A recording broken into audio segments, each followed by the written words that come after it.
it's very clear that we're coming closer to some kind of European regulation. When we started this kind of talks, annual talks 5 years ago, the problems was not even really recognized, or only by very few. There had been for many years this system of author societies taking care of music rights, film rights, whatever rights in 27 different countries.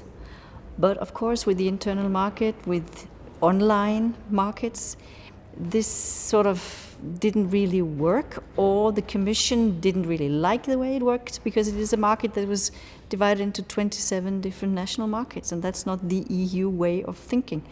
So there was a Commission recommendation put on the table, and that was in 2007. That's when this kind of debate started, which basically blew the whole thing apart and created chaos. And that has sort of been this chaos has been the rule for the past 5 years. And I think now the market is ripe for regulation.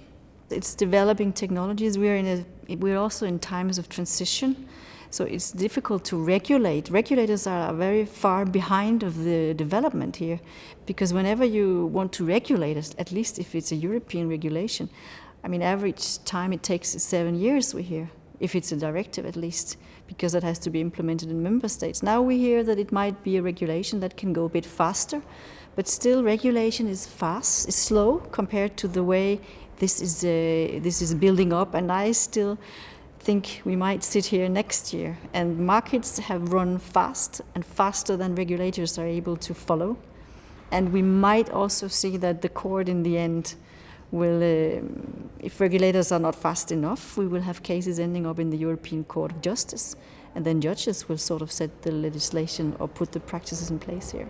The problem is that when you regulate in the European Union, if you have tried to put common rules for plastic bags or wheels, it's been quite easy to define now what is a wheel, what is it made of, and what are the common rules.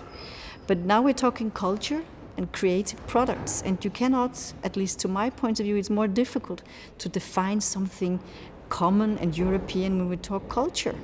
So the question is if you can use the same type of EU regulation, competition law, internal market regulation, harmonization, when we talk culture. Or maybe we need a new way of regulating this area, if regulation is needed, a way that sort of takes into question that you cannot have competition, just commercial competition in areas that are culture.